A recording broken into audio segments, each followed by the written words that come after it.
Hey everyone, John DeFreitas, local real estate agent in Southwest Mississauga with Sutton Summer Realty, and I'm bringing you your monthly market update for the month of October.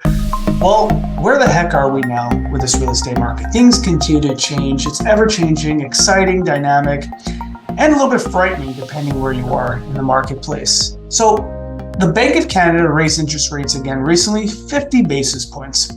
So cup half full, you might decide to say, well, they're not raising it quite as much as they did earlier this year. Cup half empty, you can say, yeah, but they're still raising rates. Either way you look at it, I firmly believe that the inflationary issues that we're seeing have not been completely dealt with. However, it's evident that the Bank of Canada is seeing traction there. So they're easing back on that. So in my mind, that's a good sign. That leads me to believe that into 2023, we're definitely going to start seeing a significant easing off of what's happening with rates. Now, in terms of prices and what we're seeing going on out in the market, the month of September, we'd actually seen a stabilizing a little bit of year-over-year sale price change. So meaning we weren't seeing the same decrease we had seen in the month of July and August.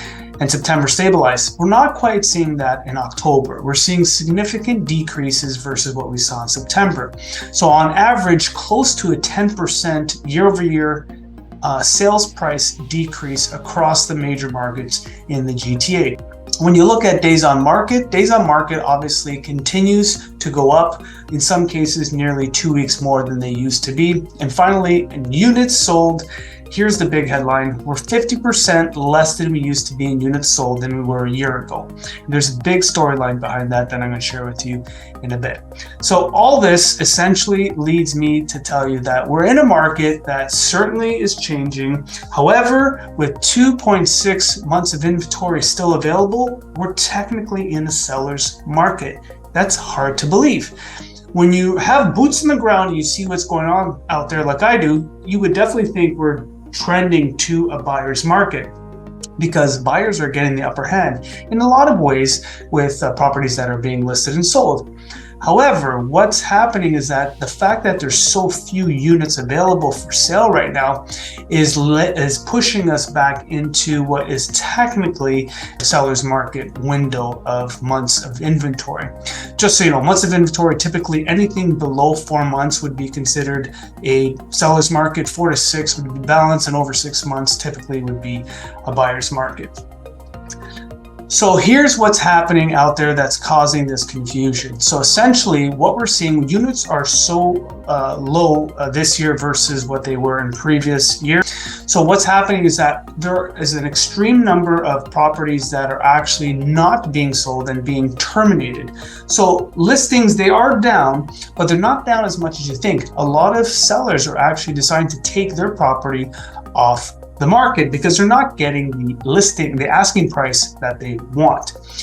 Actually, we haven't seen a situation like this as recent as 2017, when the government brought in some regulations around foreign investors as well as stringent mortgage approval requirements. So that's sort of the dynamic that's playing out right now. So what does this mean for you if you're interested in getting into or trading in the market? If you are trading properties, like I tell all my clients, this is a lifestyle decision. You're buying lower, but you're selling lower, and vice versa. Just go ahead and do it. If you're a new home buyer, excellent time to get into market, obviously. And if you're looking to unload a property, if you held it for more than 2 years, I would say definitely a good idea to unload. If you've held it for less than 2 years, you may want to consider still holding on to that property for a little bit longer. So there is your market update generally for the month of October. Stay tuned for the detailed breakdown across the significant GTA markets next, and I hope to see you in the month of November. Take care, everyone. Bye.